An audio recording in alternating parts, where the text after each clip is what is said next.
Hello बच्चों, आइए देखते हैं क्वेश्चन क्या कहता है. A particle of mass m is initially at the rest at the origin. It is subjected to the force and start moving along the x-axis. Its kinetic energy changes by this way. Kinetic energy का बदलाव दिया है gamma t. Gamma is a constant. Which of the following statements are correct? देखो पहले तो kinetic energy दी हुई है gamma t के बराबर dk by dt. तो kinetic energy होती है हाफ mv स्क्वायर के बराबर. तो इसको डिफरेंशिएट करते हैं विद रिस्पेक्ट टू टाइम. तो क्या हो जाएगा D K by D T that is equal to what M V D V by D T. Right, M V D V by D T यही हो जाएगा ना, 2 V D V by D T.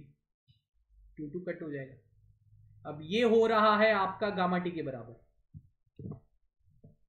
M V D V by D T ये आपका हो रहा है gamma T के बराबर. मतलब एम वी डी वी हो रहा है गामा टी के बराबर. इंटीग्रेट करते हैं हम. राइट, 0 से v कर दो, 0 से t कर दो, लिमिट रख लेते हैं फिलहाल. So the m v square by two is equal to gamma t square by to.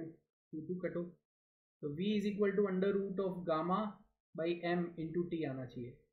Speed is directly proportional to time आ गया. देखो भाई ऐसा कुछ है. सेकेंड ऑप्शन करेक्ट है. इसको डिफरेंशिएट करो dv बाई dt, तो एक्सेलरेशन आ जाएगा that is gamma by M, वो कांस्टेंट हो जाएगा. तो इसका मतलब फोर्स हो जाएगा कांस्टेंट.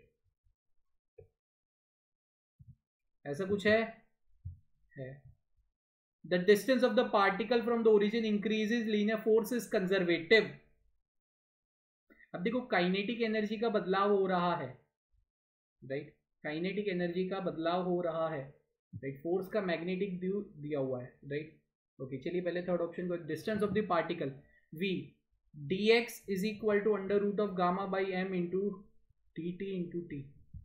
सो x हो जाएगा आपका under root of gamma by M into T square by two. Displacement की इक्वेशन आ जाएगी. क्या दिया हुआ है, डिस्टेंस ऑफ इंक्रीजेज लीनियरली, नहीं गलत, स्क्वायर पैराबोलिक आ जाएगा. राइट, ओके स्क्वायर पैराबोलिक आ जाएगा. नाउ हियर काइनेटिक एनर्जी का बदलाव दे रहा है, इसका मतलब कहीं ना कहीं वर्क डन हो रहा है. समझ में आ रहा है ना, काइनेटिक एनर्जी का बदलाव दे रहे हैं. राइट, इसका मतलब कहीं ना कहीं वर्क डन हो रहा है.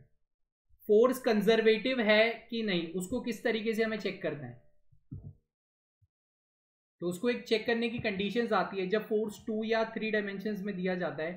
तब del f x by del of y और del f y by del f x, इस तरीके से 3 कंडीशंस रहती है.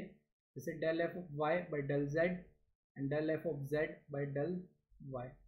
और तीसरा एक्स की कंडीशन आती है, वो तीनों 0 के बराबर या तीनों इक्वल होनी चाहिए. राइट, है ना, ठीक है ना. तो वो लाइक हम कंजर्वेटिव फोर्स है वो चेक कर सकते हैं. ये एक तरीके का एडिशनल इंफॉर्मेशन था, इस पर आप ज़्यादा नहीं दीजिएगा. लेकिन यहाँ पे काइनेटिक एनर्जी का बदलाव हो रहा है, तो कहीं ना कहीं कंजर्वेटिव फोर्स रोल प्ले कर रहा होगा.